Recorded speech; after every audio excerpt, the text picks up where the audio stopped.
아멘. 예루살렘 교회에 큰 핍박이 남으로써 사도들 제외한 모든 성도들이, 모든 교인들이 각 곳으로 흩어져서 복음을 전한 사건들, 그 사건 가운데에서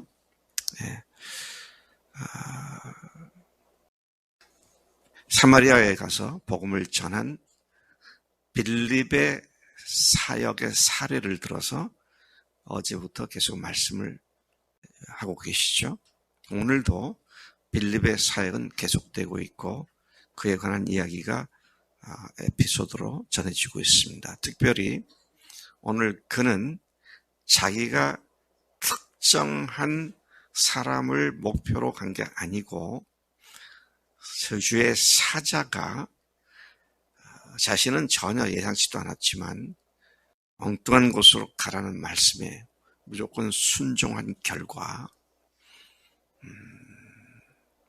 아프리카에서 온 에티오피아의 네시, 이제 큰 권력을 갖고 있었던 사람이죠. 여왕의 모든 국고를 담당했던 그 아프리카의 네시에게 복음을 전했고, 그리고 오늘날도 우리가 인터넷에 들어가서 에티오피아를 치면 에티오피아의 종교 상황을 보면 아프리카에서 최대 기독교국이 되어 있는 것을 보게 됩니다.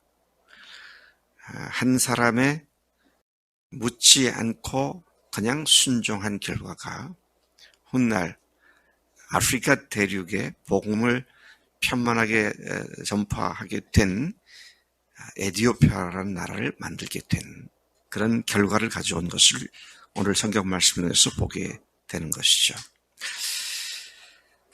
주의 사자가 그렇게 말합니다. 성령님을 이렇게 읽을 수도 있고 천사를 이렇게 읽을 수 있는데요. 빌립에게 가사로 내려가는 길, 예루살렘에서 가사로 내려가는 길로 가라고 말씀하시죠.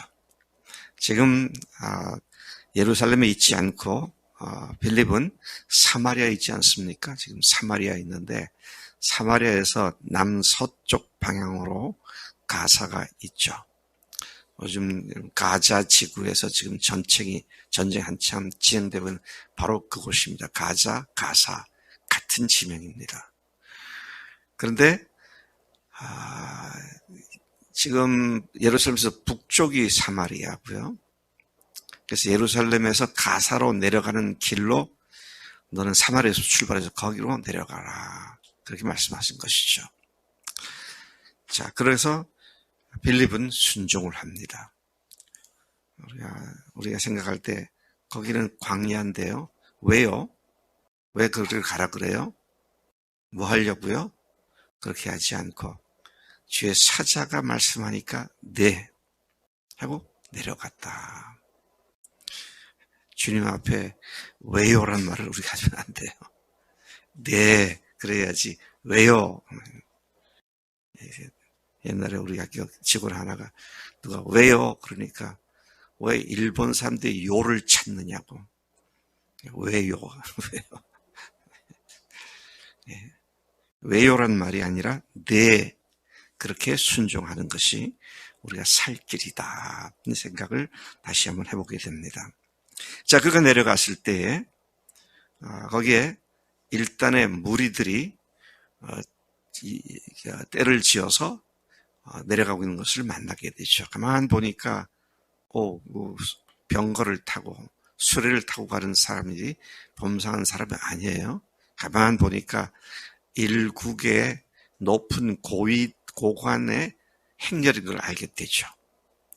딱 보니까 이 사람들은 순례 명절에 올라왔다가 다시 돌아가고 있는 순례객이구나. 성령께서 말씀하십니다. 가까이 가라. 가까이 가라. 그러니까 그러면 여기에 보니까 달려갔다 그랬어요. 달려갔다, 뛰어갔다. 저것 때문이었구나. 저 사람들 때문이었구나. 그러고는 깨닫고 달려갑니다. 성령께서 그 내용을 보여주셨을 때 그들은 달려가서 이 빌립이 달려갔다. 그렇게 말씀하죠. 자, 가서 보니까 선지자 이사야의 글을 그가 읽고 있는 것을 듣게 되었습니다. 그래서 질문을 하죠. 당신 지금 읽고 있는 거 무슨 말인지 깨닫느냐? 이해가 되느냐? 그렇게 물었을 때 그 내시가 반문을 합니다. 지도해주는 사람이 없는데 내가 어떻게 깨닫겠느냐? 참 우리 주변에 이런 사람이 너무 많습니다. 하나님 말씀을 아무도 지도해 주지 않기 때문에, 가르쳐 주지 않기 때문에 말씀을 듣거나 읽어도 무슨 말인지를 모르고 하나님의 진리의 말씀과는 늘 겉도는 그런 사람들이 많이 있죠. 자, 그렇게 반문을 하면서 그 빌립에게 말하기를 좀 이리 올라오라고, 이 술에 올라타라고 그렇게 초대를 하죠. 그래서 그가 올라가 앉았는데 내시가 읽고 있던 성경 말씀은 이사야 53장 7절 이하에 있는 말씀이었습니다. 자, 그 내용이 기록되어 있죠. 인용되어 있습니다. 한번 다시 돌아가서 보면 32절부터 보면 그렇게 기록되어 있는데 우리 다시 한번 그 구절을 읽어보겠습니다. 32, 33절 같이 읽습니다. 읽는 성경 구절은 이것이니 일러스되 그가 도살자에게로 가는 양과 같이 끌려갔고 털 깎는 자 앞에 있는 어린 양 조용함과 같이 그의 입을 열지 아니하였도다. 그가 굴욕을 당할 때 종정한 심판도 받지 못하였으니 누가 그의 세대를 말하리요. 그의 생명이 땅에서 빼앗김이로다 하였거늘.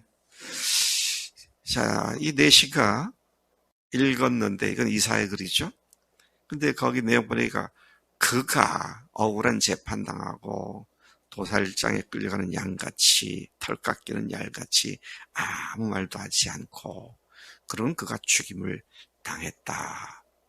자, 그런 얘기를 읽고 있었던 것이죠. 그래서 빌립이 뭐라고 어떻게 말을 했습니까? 거기에 대해서 그 질문을 한 이사야에 있는 언급으로부터 시작하여 예수님의 복음까지를 쭉 설명을 하게 되죠. 참 여기서 우리가 또다시 생각하게 되는 건 주변의 사람들이 성경에 대해서 알고 싶어 하거나 또 성경에 나온 어떤 이야기를 질문을 해왔을 때에 우리가 이렇게 해야겠구나 그런 생각을 합니다. 그거는 그거 저건 저거다로 끝나지 않고 성경 지식을 가르쳐주는 것이 끝나지 않고 그것을 시작점으로 그에게 예수님을 소개하고 복음을 증거하는 데까지 가야 한다는 사실을 생각하게 되는 것입니다. 그런 의미에서 준비가 되셨습니까? Are you ready? ready가 되었습니까? 우리가 지금 지난달부터 계속 그 준비를 하고 있는데 건성을 하지 않고 정말로 목표를 두고 주님 앞에서 그렇게 해야 할 줄로 믿습니다. 자, 그래서 그 결과가 어떠했는가 참 놀랍습니다. 빌립이 가다가 여기 오아시스가 있으니 여기 물이 있으니 당신 침례받으라고 그렇게 말을 했습니까? 안 했어요. 내시가 물을 보더니 여기 물이 있으니까 내가 침례받기에 거리낌이 없다고 나 침례받게 해달라고 그런 얘기를 하죠. 복음이 정확하게 소개되고 그 복음을 믿게 되니까 침례의 의미까지를 제대로 알게 되는 것을 보죠. 복음이 뭡니까? 예수님이 우리를 위해 십자가에 죽으셨고 우리를 의롭다 하시기 위하여 죽은 자 가운데 다시 살아나셨다. 그래서 예수님과 함께 우리가 옛사람은 죽었고 예수님 부활하실 때 우리가 예수님과 함께 새 생명으로 태어났다. 이게 복음이고 이게 침례의 핵심 내용이잖아요. 그러니까 자기가 침례를 받겠다고 자원하는 걸 보죠. 복음이 정확히 전달되면 침례가 그 복음을 고스란히 담고 있기 때문에 침례를 받는 것에 대해서 자발적으로 그렇게 답할 수 있구나 한 사실을 보게 되는 것이죠. 그래서 여러분, 우리가 복음을 전할 때에 이사야 글로부터 해서 예수까지 복음을 전했다 그랬잖아요. 참 마귀란 놈이 얼마나 악한지, 어떤 사람이 모처럼 주의 말씀을 듣고 싶어서 또는 우리가 모처럼 용기를 내서 주변 사람들에게 전도할 때에 마귀의 전형적인 수법 중에 하나가 첫 말, 두 번째 말, 세 번째 말까지는 하도록 내버려 두다가 그 다음에 질문 공세나 기독교 신앙에 대한 비난과 비판 따위로 풀 스토리, 복음의 전체 이야기도 전해주지 못하게 만들고 거기에 우리가 휘말려 드는 경우가 많이 있습니다. 그런데 빌립은 이사야 글로부터 시작하여 예수님의 복음을 온전하게 전한 결과 받은 그 사람이 물을 보자 침례를 받겠다고. 낚시 좋아하는 사람은 물만 보면 회가 동한다 그러잖아요. 복음을 제대로 아는 사람은 침례를 받아야겠구나. 이제 이런 자발적인 마음들이 생겨난 것을 보게 되는 것이죠. 이에 수레를 멈추고 빌립과 내시가 둘 다 물에 내려가서 빌립이 침례를 베풀고 또다시 둘이 물에서 올라왔다 그랬습니다. 물에 내려가서 침례를 받고 물로부터 올라왔다 그렇게 말하죠. 이것은 세례가 아니라 침례를 분명하게 보여주는 말씀이기도 합니다. 자, 그래서 그런데 이제 올라왔을 때 주의 영, 성령께서 빌립을 이끌어 가셨고 갑자기 올라온 뒤에 사라지게 되었죠. 그리고 내시는 기쁜 마음으로 가던 길을 갔다. 그리고 흥미로운 언급이 되어 있는데 그 후로 그를 다시 보지 못했다. 내시가 빌립을 다시 보지 못했다. 그런 말로도 이해가 되고 그를 누가 보지 못했는지를 확실하게 우리가 단정 지을 수 없는데요. 빌립이 내시를 다시 보지 못했다. 그렇게도 볼 수 있고요.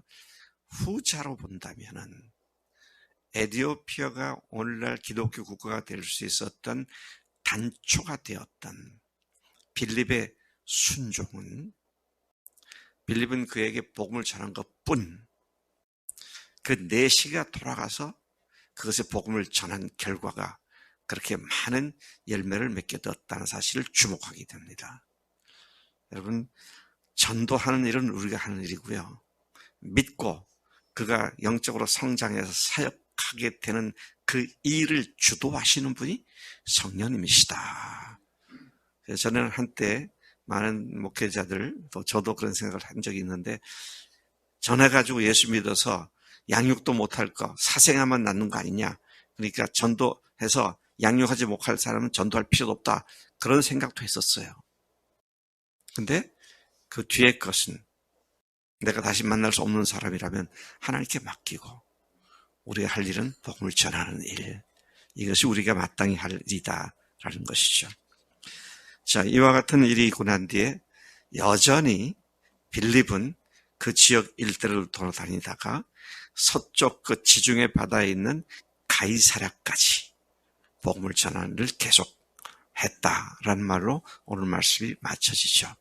복음을 증거하는 일에는 그 어떤 것도 방해를 받지 않고 돌파하고 나가서 행할 때 내가 생각지도 못했던 일들이 발생한다. 마지막 질문을 하나 드릴게요. 빌립은 아프리카 복음화에 큰 소망을 갖고 내려갔습니까? 전혀 몰랐어요. 전혀 상상도 못했습니다. 그런데 아프리카에 유일하게 기독교 국가라고 말할 그런 에티오피아가 되어 말았다. 이 사실 생각하면 우리가 순종한 결과가 하나님께서는 나비 효과처럼 어마어마한 태풍을 불러올 수도 있는 주의 역사를 우리가 기대하게 됩니다. 하나님 아버지 감사합니다. 이 아침 빌립의 단순한 순종, 그냥 네 하고 순종한 그 결과가 아프리카 대륙의 복음을 전하는 어마어마한 시작이 되었고, 또 한 나라가 기독교 국가로 바뀌어지는 엄청난 결과를 가져온 것을 봅니다. 하나님, 오늘 우리도 우리에게 우리가 볼 때에는 도저히 안 믿을 것 같고, 우리가 볼 때 도저히 예수님과는 상관없는 사람일 것 같은 그런 사람에게라도 주님 말씀하시면 주님을 의지하고 단순한 마음으로 순종함으로 하나님의 복음의 역사를 일으키는 일에 쓰임받는 우리가 되도록 역사해 주실 줄로 믿습니다. 함께 하실 것을 믿고 감사드립니다. 예수님의 이름으로 기도를 쌉나이다. 아멘. 아멘.